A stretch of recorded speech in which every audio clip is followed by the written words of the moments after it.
Hi hello ಎಲ್ರಿ ಹೇಗಿದ್ದೀರಾ? ನಾನು ಚೆನ್ನಾಗಿದ್ದೀನಿ, ನೀವು ಕೂಡ ಚೆನ್ನಾಗಿದ್ದೀರಾ ಅಲ್ವಾ? ಇವತ್ತಿನ ವ್ಲಾಗ್ನ ಸಾಯಂಕಾಲ 3 ಗಂಟೆ ಹಂಗೆ ಶುರು ಮಾಡಿದೆ. ಅಕ್ಕ ಮತ್ತು ಅಕ್ಕನ ಮಗಳು, ಅಕ್ಕನ ಮೊಮ್ಮಗು ಎಲ್ಲರೂ ಕೂಡ ಬಂದಿದ್ದರು. ಯಾಕಂತಂದರೆ ಅಮ್ಮ ಬಂದು ತುಂಬ ಜಾಸ್ತಿ ದಿನ ಆಯಿತು ಅಮ್ಮನ ನೋಡ್ಕೊಂಡು ಹೋಗೋದಕ್ಕೆ. ಹಾಗೆ ನಮ್ಮ ಅಕ್ಕನ ಮೊಮ್ಮಗಿಗೆ ಶನಿವಾರ ರಜೆ ಇತ್ತಲ್ಲ, ಅದರಿಂದ ನಾನು ಅವ್ರು ಬರೋ ಅಷ್ಟರಲ್ಲಿ ಸ್ವಲ್ಪ ಅಕ್ಕಿ ಮತ್ತು ಗೋಧುವೆನೆಲ್ಲ ಕ್ಲೀನ್ ಮಾಡೋಣ ಅಂತ ಇಟ್ಕೊಂಡಿದ್ದೆ. ಆವಾಗ ಇನ್ನೇನು ಕ್ಲೀನ್ ಮಾಡ್ತಾ ಇದ್ನಲ್ಲ, ಎಲ್ಲರೂ ಒಟ್ಟಿಗೆ ಕೂತ್ಕೊಂಡು ಅವನ್ನೆಲ್ಲ ಕ್ಲೀನ್ ಮಾಡಿದ್ವಿ. ಈ ರೀತಿಯಾಗಿ ತುಂಬ ಜನ ಅಂದರೆ ಅಕ್ಕ ತಂಗಿದಿರೆಲ್ಲ ಇದ್ದಾಗ ಈ ರೀತಿ ಬಂದಾಗ ಎಲ್ಲ ಕೆಲಸಗಳಿಗೂ ಕೂಡ ಹೆಲ್ಪ್ ಆಗುತ್ತೆ. ಯಾವ ಕೆಲಸನೂ ಎಲ್ಲ ಹಬ್ಬಗಳಲ್ಲೂ ಒಂದು ಸ್ವಲ್ಪ ಜನ ಬಂದರೆ ಹಬ್ಬದ ರೀತಿಯೇ ಆಗುತ್ತೆ ಅಂತಲೇ ಹೇಳ್ಬೋದು. ನಾವು ಅಕ್ಕ ತಂಗಿದಿರು ಯಾವ ಕಡೆ ಸೇರಿಕೊಂಡ್ರು ಕೂಡ ಅವ್ರ ಮನೆ ಕೆಲಸ ನಮ್ಮ ಮನೆ ಕೆಲಸ ಅನ್ನೋದನ್ನು ನೋಡೋದೇ ಇಲ್ಲ. ಎಲ್ಲರೂ ಒಟ್ಟಿಗೆ ಕೂತ್ಕೊಂಡು ಕ್ಲೀನ್ ಮಾಡ್ತೀವಿ. ಅಮ್ಮ ತುಂಬ ಜಾಸ್ತಿ ಕೆಲಸ ಎಲ್ಲ ಮಾಡೋಂಗಿರಲಿಲ್ಲ. ನಮಗೆ ಅದನ್ನು ಯಾವ ರೀತಿ ಮಾಡೋದು ಅಂದರೆ ಕೇರೋದನ್ನು ಮತ್ತು ಅಕ್ಕಿ ಕ್ಲೀನ್ ಮಾಡೋದನ್ನು ಅದನ್ನು ಯಾವ ರೀತಿ ಕೇರೋದು ಅನ್ನೋದನ್ನು ಹೇಳ್ಕೊಡ್ತಾಯಿದ್ರು ಅಷ್ಟೇ. ಅಮ್ಮನ ಕೈಲಿ ಹೆಂಗೆ ಕ್ಲೀನ್ ಮಾಡಿಸ್ಲಿಲ್ಲ. ಇದು ತುಂಬ 3 ತಿಂಗಳಾಯಿತು ಆಲ್ರೆಡಿ ಅಮ್ಮಂಗೆ ಆಪ್ರೇಷನ್ ಆಗಿ. ಇನ್ನೊಂದು ಸಲ ಚೆಕಪ್ಗೆ ಹೋಗ್ತೀನಿ ಊರಿಗೆ ಅಂತ ಇದ್ದಾರೆ. ನೋಡೋಣ ಇನ್ನು ಎಷ್ಟು ದಿನ ಇರ್ತಾರೆ ಅದು ಸರಿ ಗೊತ್ತಿಲ್ಲ. ಇನ್ನು ಹಾಸ್ಪಿಟ್ಲಿಗೆ ಹೋಗಿ ಬಂದಮೇಲೆ ಅದು ಗೊತ್ತಾಗೋದು.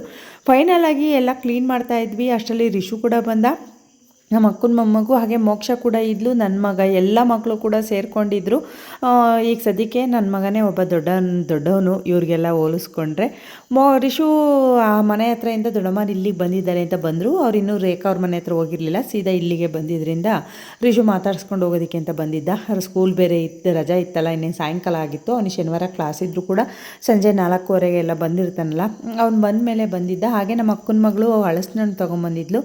ನಮಗೆ ಹಳಸಿನಣ್ಣು ಅಂದರೆ ತುಂಬ ಇಷ್ಟ. ಬಟ್ ಏನಂತಂದರೆ ನಾವು ಮರ ಹಾಕಿ ಬೆಳೆಸಿಲ್ಲ, ಅದು ಇಂಟ್ರೆಸ್ಟು ಯಾಕೋ ಬಂದಿಲ್ಲ. ನಾವು ಇಲ್ಲಿ ಮನೆ ಹತ್ರ ಹಾಕೋದಕ್ಕಾಗೋದಿಲ್ಲ. ತೋಟದಲ್ಲೆಲ್ಲಾದರೂ ಮರ ಹಾಕಿದ್ರೆ ಅಲ್ಲಿ ಕುರಿ ಮೇಕೆಯವರು ಈ ರೀತಿ ನೀರು ನಾವು ಒಂದೇ ಸಮಕ್ಕೆ ಕೇರಾಗಿ ಹಾಕೋದಕ್ಕಾಗೋದಿಲ್ಲ.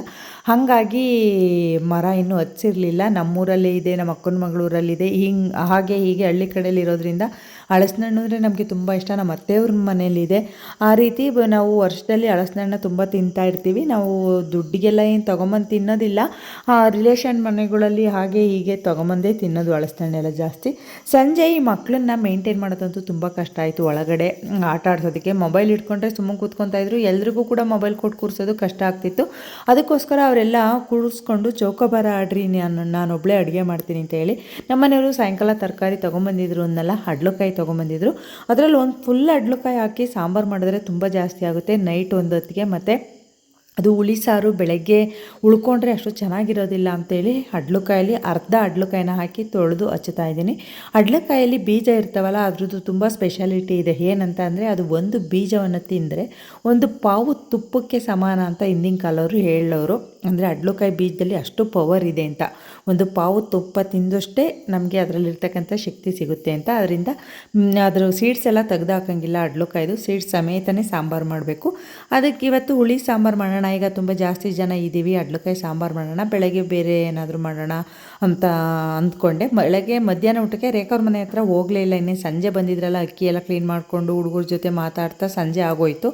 ನಾನು ಇನ್ನೇನು ರೇಖಾವ್ರ ಮನೆ ಹತ್ರ ಈಗ ಹೋಗ್ತೀರಾ, ಬೆಳಗ್ಗೆನೇ ಹೋಗಿವ್ರಂತೆ ಒಂದೇ ಸಲ ಅಂತ ಹೇಳಿ ಇಲ್ಲೇ ಅಡುಗೆ ಮಾಡಿ ನಾನು ಅಡುಗೆ ಮಾಡಿದೆ. ಅಷ್ಟರಲ್ಲಿ ಅವರೆಲ್ಲ ಮಕ್ಕಳನ್ನೆಲ್ಲ ಆಟ ಆಡಿಸ್ತಿದ್ರು. ಇದು ಒಂದು ಗಾದೆನೇ ಇದೆ, ಮಕ್ಕಳನ್ನ ಕಾಯ್ತಿರೋ ಅಥವಾ ಸ್ಮಶಾನ ಕಾಯ್ತಿರೋ ಅಂತ ಯಾರೋ ಕೇಳಿದ್ದಕ್ಕೆ ನಾವು ಸ್ಮಶಾನನೇ ಕಾಯ್ತೀವಿ ಅಂತ ಹೋದ್ರಂತೆ. ಮಕ್ಕಳನ್ನ ನೋಡ್ಕೊಳೋದು ಅಷ್ಟು ಕಷ್ಟ ಅಂತೇಳಿ. ನೀವು ಯಾರು ಒಳಗಡೆ ಬರಬೇಡ್ರಿ, ನಾನು ಒಬ್ಬಳೇ ಅಡುಗೆ ಮಾಡ್ತೀನಿ, ನೀವೆಲ್ಲರೂ ಮಕ್ಕಳ ಹತ್ರ ಕೂತ್ಕೊಂಡು ಆಟ ಆಡಿರಿ ಅಂದರೆ ಅವ್ರನ್ನ ಮೇಂಟೈನ್ ಮಾಡಿರಿ ಅಂತ ಅಕ್ಕರನ್ನ ಮತ್ತು ನಮ್ಮನೆಯವರು ಕೂಡ ಕೂತ್ಕೊಂಡಿದ್ರು. 4 ಜನನ ಕೂರಿಸ್ಕೊಂಡು ಚೌಕಾಬಾರ ಆಡ್ತಾಯಿದ್ರು. ಅದು ಚೌಕಾಬಾರ ಥರ ಇರಲಿಲ್ಲ, ರಣರಂಗದ ಥರ ಇತ್ತು. ಅಷ್ಟು ಕಿತ್ತಾಟ, ಅಷ್ಟು ಜೋರು. ಬೇಕಾದ್ರೆ ಒಂದು ವಾಯ್ಸ್ ಕ್ಲಿಪ್ ಹಾಕ್ತೀನಿ. ನಮ್ಮ ಅಕ್ಕನ ಮೊಮ್ಮಗು ಅಂತೂ ತುಂಬ ಗಲಾಟೆ ಮಾಡ್ತಿದ್ದ, ಹಠ ಮಾಡ್ತಿದ್ದ, ನಾನು ಆಡ್ತೀನಿ ಅಂತ. ಅವ್ನಿಗಿನ್ನೂ ಅಷ್ಟು ಚೌಕಾಬಾರ ಎಲ್ಲ ಆಡೋಕ್ಕೆ ಬರ್ತಿರಲಿಲ್ಲ. ದೊಡ್ಡವ್ರಿಗೆ ಇಂಟ್ರೆಸ್ಟ್ ಇರ್ತಿರಲಿಲ್ಲ ಅವನು ಆಡಬೇಕಾದ್ರೆ ಆಡೋದಕ್ಕೆ. ಅದರಿಂದ ಹಡ್ಲುಕಾಯಿ ಸಾಂಬಾರನ್ನು ನಾವು ಹುಳಿ ಸಾರು ಯಾವ ರೀತಿ ಅಂದರೆ ಹುರಿದು ಕಾಳುಗಳು ಹುಳಿ ಮಾಡ್ತೀವಲ್ಲ, ಅದೇ ರೀತಿ ಮಾಡಬೇಕು. ನಿಮ್ಗೆ ಯಾರಿಗಾದರೂ ಆ ಸಾಂಬಾರು ರೆಸಿಪಿ ಎಲ್ರಿಗೂ ಕೂಡ ಗೊತ್ತಿರುತ್ತೆ. ನಾನಿವತ್ತು ಸಾಂಬಾರು ರೆಸಿಪಿ ಏನು ಶೂಟ್ ಮಾಡ್ಕೊಳ್ಳಿಲ್ಲ, ತುಂಬ ಅರ್ಜೆಂಟ್ ಕೂಡ ಇತ್ತು. ಹಾಗೆ ಎಲ್ಲರೂ ಕೂಡ ಇದ್ರಲ್ಲ, ಅದರಿಂದ ಸಾಂಬಾರನ್ನ ನಾನು ಮಾಡ್ತಾಯಿದ್ದೆ. ಮುದ್ದೆ ಮಾಡೋಣ ಅಂತೇಳಿ ಬಿಸಿ ಬಿಸಿ ಮುದ್ದೆ ಮಾಡಿದ್ರೆ ಹಡ್ಲುಕಾಯಿ ಸಾಂಬಾರ್ಗಂತೂ ಸಖತ್ತಾಗಿರುತ್ತೆ. ಇದಕ್ಕೆ ಮೊದಲೆಲ್ಲ ಹಡ್ಲುಕಾಯಿ ಸಾಂಬಾರಿಗೆ ಕಾಯಿ ರಸನ ಹಿಂಡ್ಕೊಂಡು ಊಟ ಮಾಡೋರಂತೆ. ಅದು ಇನ್ನೂ ಚೆನ್ನಾಗಿರುತ್ತೆ ಅಂತ ನಮ್ಮ ಅತ್ತೆ ಹೇಳ್ತಾ ಇರ್ತಾರೆ. ನಾವೇನೆಲ್ಲ ಕಾಯಿ ರೈಸ್ ಎಲ್ಲ ತಿನ್ನೋದಿಲ್ಲ. ನೋಡಿ ಈ ರೀತಿಯಾಗಿ ಎಲ್ಲರೂ ಕೂರಿಸಿ ಚೌಕಾಬಾರ ಆಡಿಸ್ತಾ ಇದ್ದೀವಿ. ಅದೆಷ್ಟೊತ್ತು ನಡಿಲೇ ಇಲ್ಲ, ಯಾವುದು ಪೂರ್ತಿ ಕಂಪ್ಲೀಟ್ ಆಗಲೇ ಇಲ್ಲ. ಕೊನೆಗೆ ಅರ್ಧ ಬರ್ಧ ಚೌಕಾಬಾರನೇ ನಿಲ್ಲಿಸಿದ್ವಿ. ನಮ್ಮ ಅಕ್ಕನ ಮೊಮ್ಮಗು ನೋಡಿ ಅವನು ಏನು ಜೋರು ಮಾಡ್ತಾ ಇದ್ದಾನೆ, ಆಟ ಆಡೋದಕ್ಕೂ ಬಿಡ್ತಾ ಇಲ್ಲ. ಒಂದ್ಸತಿ ಕೇಳಿಸ್ಕೊಳ್ಳಿ. ಆಡ್ಬಿಟ್ಟೆ ಬಿಡ್ಬೇಡ.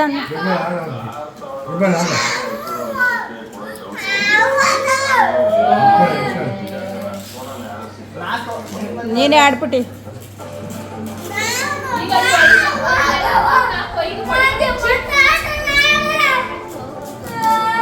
ಆಡು ಸುಮ್ಮನೆ ಆಡ್ಬಿಟ್ಟಿ ನೀನು.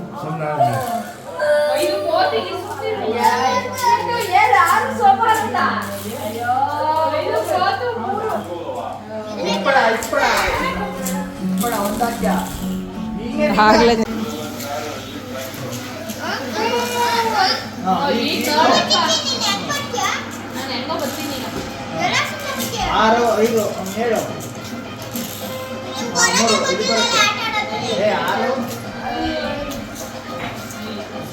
ಎಲ್ಲರ ಕೇಳಿ ಅವ್ರು ಆಡ್ತಾರೆ.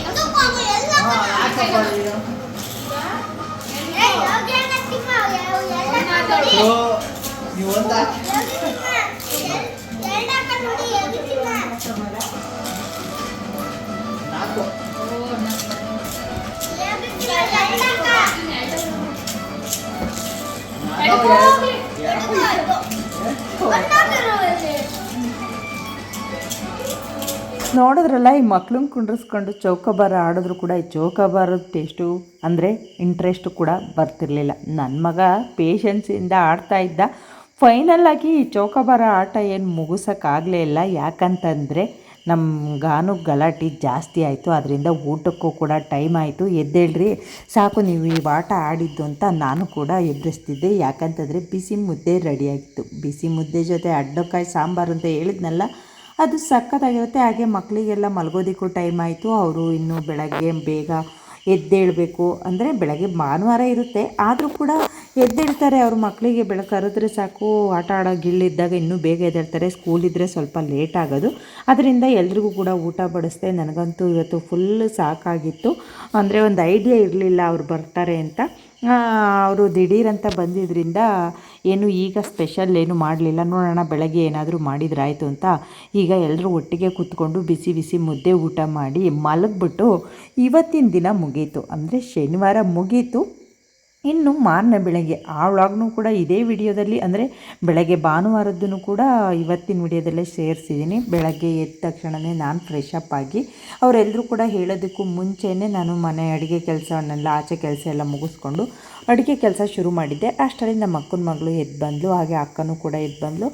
ಏನು ತಿಂಡಿ ಮಾಡೋದು ಅಂತ ಯೋಚನೆ ಮಾಡಬೇಕಾದ್ರೆ ನಾನು ಪಲಾವ್ ಮಾಡೋಣ ಅಂತ ಅಂದಳು ಅಕ್ಕನ ಮಗಳು. ಪಲಾವ್ಗೆಲ್ಲ ರೆಡಿ ಮಾಡಿಕೊಂಡು ಹಾಗೆ ಇನ್ನು ಮಧ್ಯಾಹ್ನದ ಊಟಕ್ಕೆ ರೇಖಾ ಅವ್ರ ಮನೆ ಹತ್ರ ಹೋಗ್ತೀವಿ. ಯಾಕಂತಂದರೆ ಬಂದಾಗಲಿಂದ ಅವರು ರೇಖಾ ಅವ್ರ ಮನೆ ಹತ್ರ ಹೋಗೇ ಇಲ್ಲ. ಇನ್ನೇನು ಅತ್ತ ಇತ್ತ ಓಡಾಡ್ತೀರಾ, ಆ ಕಡೆ ಮಧ್ಯಾಹ್ನ ತಿಂಡಿ ತಿಂದ್ಬಿಟ್ಟು ಹೋಗಿ ಸಂಜೆವರೆಗೂ ಅಲ್ಲಿದ್ದು ಬಂದು ಆಮೇಲೆ ಊರ ಕಡೆ ಹೋಗಿವ್ರಂತೆ ಅಂತ ಅಂದೆ. ಅದಕ್ಕೋಸ್ಕರ ರೇಖಾ ಅವ್ರ ಮನೆ ಹತ್ರ ಹೊರಡ್ತೀವಿ ತಿಂಡಿ ತಿಂದು ಅಂತಿದ್ರಲ್ಲ, ನಾನು ಅವರಿಗೆಲ್ಲ ಕಾಫಿ ಮಾಡಿಕೊಟ್ಟು ಪಲಾವ್ಗೆ ನಮ್ಮ ಅಕ್ಕನ ಮಗಳು ಎಲ್ಲ ತರಕಾರಿ ಹಚ್ಕೊಟ್ಲು. ಕಾಫಿ ಮುಗಿಸ್ಬಿಟ್ಟು ಪಲಾವ್ಗೂ ಕೂಡ ಕೂಗಿಸಿ ತಿಂಡಿ ಪಲಾವು ಮತ್ತು ಅದ್ರ ಜೊತೆ ಸ್ವೀಟ್ನೂ ಕೂಡ ಮಾಡೋಣ ಏನಾದರೂ ಅಂದರೆ, ನನ್ನ ಮಗ ತುಂಬ ದಿನದಿಂದ ಗಟ್ಟಕ್ಕಿ ಪಾಯಸ ಕೇಳ್ತಾ ಇದ್ದ. ನನ್ನ ಮಗನಿಗೆ ಹೆಂಗೆ ಅಂತ ಅಂದರೆ ಟ್ರೆಡಿಷ್ನಲ್ ಅಡುಗೆಗಳು ತುಂಬ ಇಷ್ಟ. ಕಿಚಡಿ, ಶಾವಿಗೆ, ಒಬ್ಬಟ್ಟು, ಪಾಯಸ ಇವೆಲ್ಲ ತುಂಬ ಇಷ್ಟ. ಅದಕ್ಕೋಸ್ಕರ ಗಟ್ಟಕ್ಕಿ ಪಾಯಸ ಮಾಡಮ್ಮ ಅಂತಿದ್ದೆ. ಈ ಗಟ್ಟಕ್ಕಿ ಪಾಯಸನ ಜನ ಇದ್ದಾಗ ಮಾಡಿದ್ರೇ ಚೆಂದ, ಕಡಿಮೆ ಮಾಡಿದ್ರೆ ಎಲ್ಲ ಅಷ್ಟು ಟೇಸ್ಟ್ ಆಗೋದಿಲ್ಲ. ಅದರಿಂದ ಹೆಂಗಿದ್ರು ಇವ್ರು ಬಂದಿದ್ದಾರಲ್ಲ ಅಂತೇಳಿ ಅಮ್ಮಂಗೆ ಕೂಡ ಗಟ್ಟಕ್ಕಿ ಪಾಯಸ ಇಷ್ಟ. ಅದರಿಂದ ಗಟ್ಟಕ್ಕಿ ಪಾಯಸ ಮಾಡ್ತಾಯಿದ್ದೆ. ಗಟ್ಟಕ್ಕಿ ಪಾಯಸದ ರೆಸಿಪಿ ಏನಪ್ಪ ಅಂತಂದರೆ ತುಂಬ ಸಿಂಪಲ್ಲು. ಇದು ನೋಡಿ, ಅಕ್ಕಿನ ಈ ರೀತಿಯಾಗಿ ಮೀಡಿಯಮ್ ಫ್ಲೇಮ್ ಹುರಿಬೇಕು.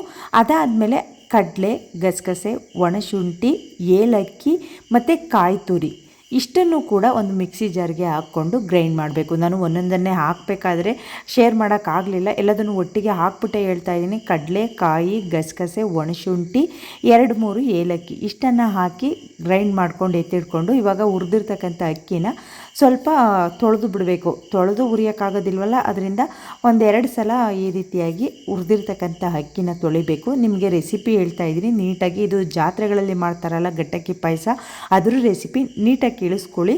ಹಾಗೆ ನೋಡಿ, ಈಗ ತೊಳೆದಿರ್ತಕ್ಕಂಥ ಅಕ್ಕಿನ ಒಂದು ಕುಕ್ಕರ್ಗೆ ಹಾಕ್ತಾಯಿದ್ದೀನಿ. ಕುಕ್ಕರ್ಗೆ ನಾವು 1 ಕಪ್ ಅಕ್ಕಿ ಹಾಕಿದರೆ ಒಂದು 2.5 ಕಪ್ಪಷ್ಟು ನೀರು ಹಾಕ್ಬೋದು. 1 ಕಪ್ ಅಕ್ಕಿಗೆ 2.5 ಕಪ್ ನೀರು ಹಾಕ್ಬೋದು. ಯಾಕಂತಂದರೆ ಗಟ್ಟಕ್ಕಿ ಪಾಯಸ ತೆಳುವಾಗಿ ಮಾಡಬೇಕು, ಇದೇನು ಅನ್ನದ ಥರ ಗಟ್ಟಿಗಿರಬೇಕು ಅನ್ನೋದೇನಿಲ್ಲ.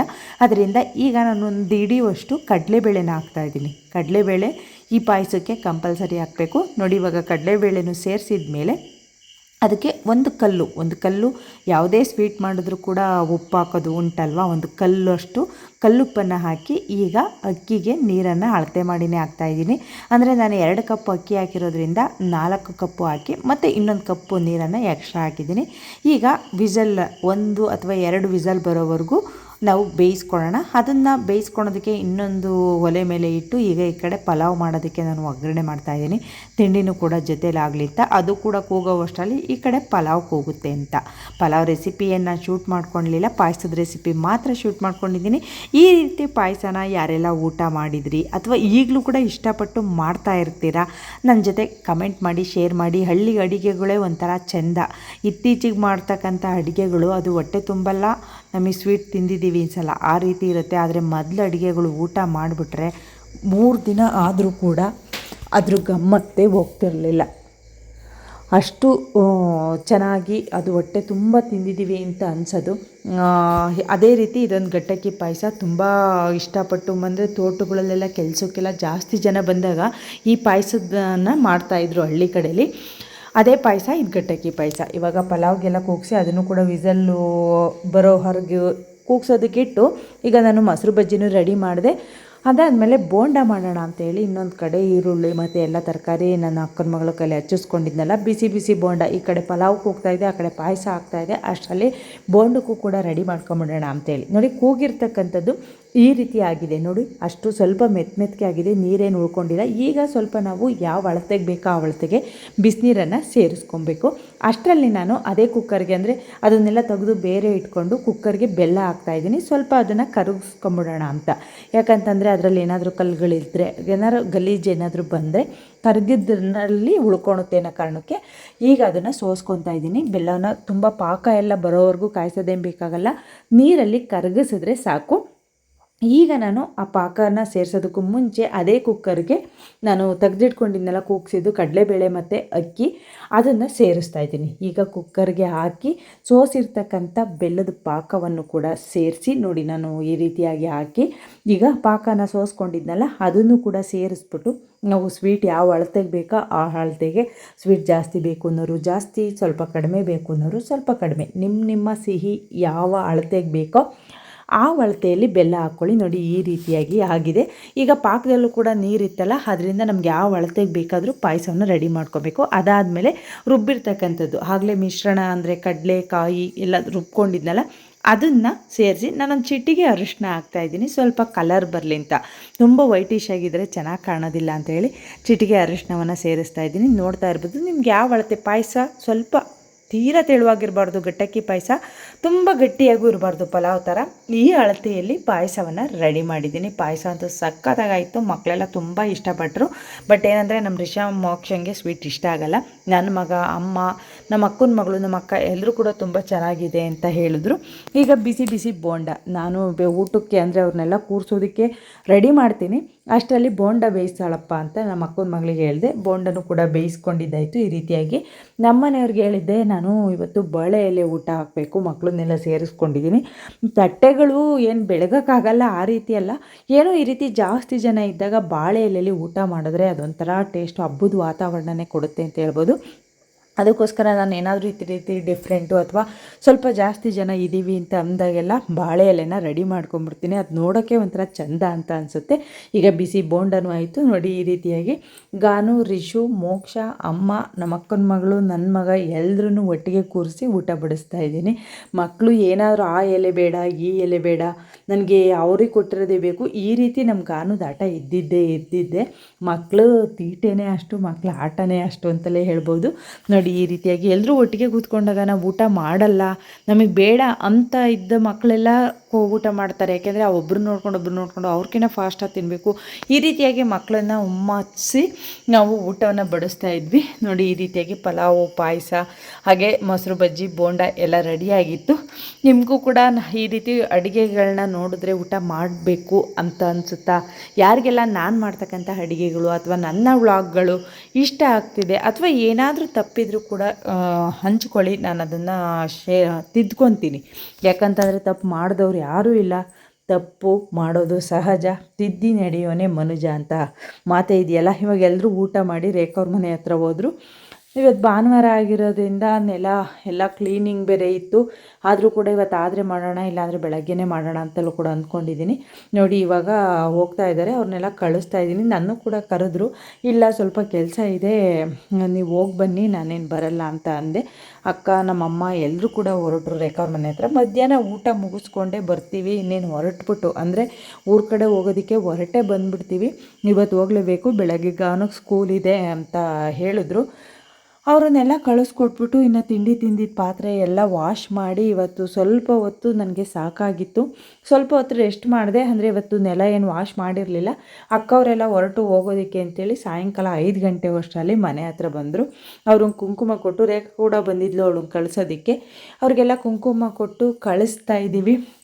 ಈ ರೀತಿ ಅಕ್ಕ ತಂಗಿದಿರಿದ್ದರೆ ಹಾಗೆ ತುಂಬ ಟೈಮ್ಗಳು ಹೋಗೋದೇ ಸಾಕಲ್ಲ. ಯಾಕೋ ಬೇಜಾರಾಯಿತು ಅಂತಂದರೆ ಹೋಗಿ ಬರ್ಬೋದು, ಇಲ್ಲ ಅವ್ರಿಗೆ ಬೇಜಾರಾಯಿತು ಅಂದರೆ ಬಂದು ಹೋಗ್ಬೋದು. ಅಕ್ಕ ತಂಗಿದಿರು ಇರಬೇಕಂದ್ರೆ ಈಗಿನ ಕಾಲದ ಮಕ್ಕಳಿಗೆ ಈ ರೀತಿ ಸಂಬಂಧಗಳೇ ಇಲ್ಲ. ಒಬ್ಬೊಬ್ಬರೇ ಮಕ್ಕಳು. ಉದಾಹರಣೆಗೆ ನನ್ನ ಮಗನ್ನೇ ತಗೊಳ್ಳಿ, ಅಕ್ಕ ತಂಗಿ ಅಣ್ಣ ತಮ್ಮ ಯಾರೂ ಇಲ್ಲ. ಆದ್ದರಿಂದ ಏನೇ ಆದರೂ ಅವರೊಬ್ಬರೇ. ಈಗ ಕಾಲನೇ ಹಂಗಾಗಿ ಹೋಗ್ಬಿಟ್ಟಿದೆ. ಫೈನಲಾಗಿ ಇವಾಗ ಕಳಿಸ್ತಾ ಇದ್ದೀವಿ. 3 ಜನ ಗಾಡೀಲಿ ಹೊರಟರು. ನಮ್ಮ ಅಕ್ಕ ಊರಿಗೆ ಹೋಗ್ಕಳೆ, ನಮ್ಮ ಅಕ್ಕನ ಮಗಳು ಅವ್ರ ಊರಿಗೆ ಹೋಗ್ಕಳೆ, ನಮ್ಮ ಅಕ್ಕನ ಬಸ್ ಹತ್ರ ಬಿಡ್ತಾರೆ ಅಷ್ಟೇ.